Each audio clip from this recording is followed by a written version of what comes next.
sudah hadir pada hari ini ke tempatku. Hari ini kita akan saling berbagi cerita dan bersemangat dengan berkumpulnya kita di sini. Dengan tema langkah baru setelah stroke. Tujuannya apa? Tujuannya sederhana, Pak Bu. Kita semua akan merasa lebih kuat dan tidak merasa sendiri dalam proses pemulihan ini. Betul sekali Ibu, Bapak. Di sini nggak ada yang lebih hebat dan nggak ada yang lebih lemah. Semuanya bersama-sama berproses belajar bersama untuk sembuh. Di sini Bapak Ibu, saya ingin dengar dari Bapak Ibu sekalian, apakah berkenan? Berkenan, terus. Sepengalaman Ibu Bapak setelah terkena stroke, itu hal yang paling sulit dijalani selama masa pemulihan itu apa? Buat saya yang paling berat itu kehilangan peran. Biasanya saya kerja aktif di luar rumah. Sekarang saya mau ambil beras aja susah, saya harus minta bantuan kepada istri saya. Kadang rasanya nggak berguna banget sebagai suami.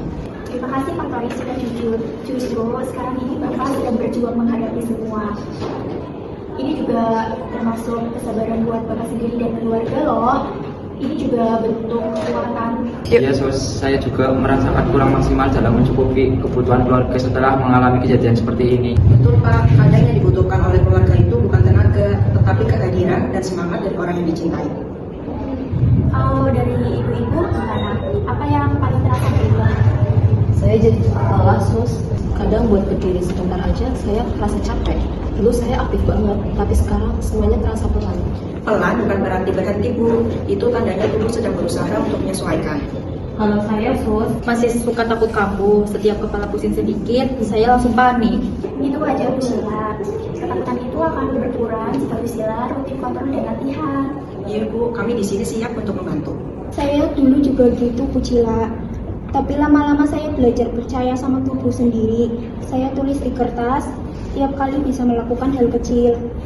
Saya kadang merasa sedih, Sus. Waktu saya ingat dulu kalau saya bisa lari, tapi sekarang saya jalan aja masih goyah. Tapi waktu saya lihat anak saya masih lagi bantuin saya latihan, saya jadi sadar bahwa saya masih punya alasan untuk kuat.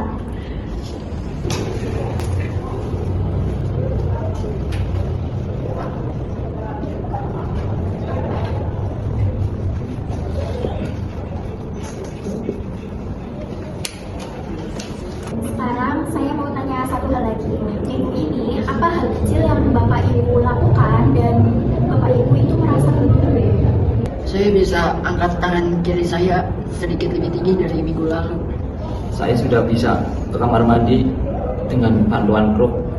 Saya sudah bisa makan sendiri tanpa bantuan anak saya, Sus. Kalau saya bisa tidur nyenyak tanpa takut mimpi buruk, Sus.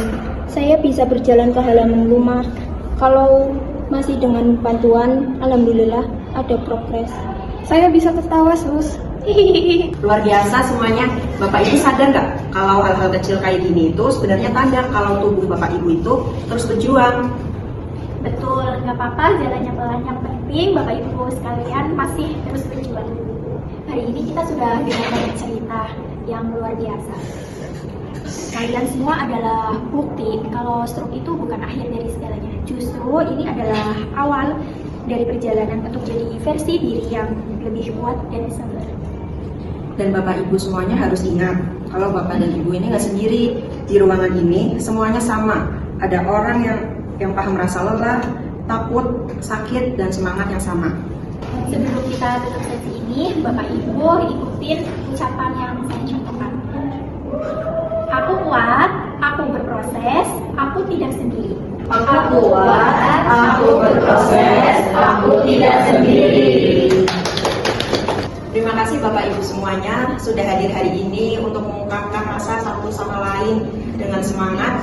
Sampai jumpa di pertemuan berikutnya dengan semangat yang sama.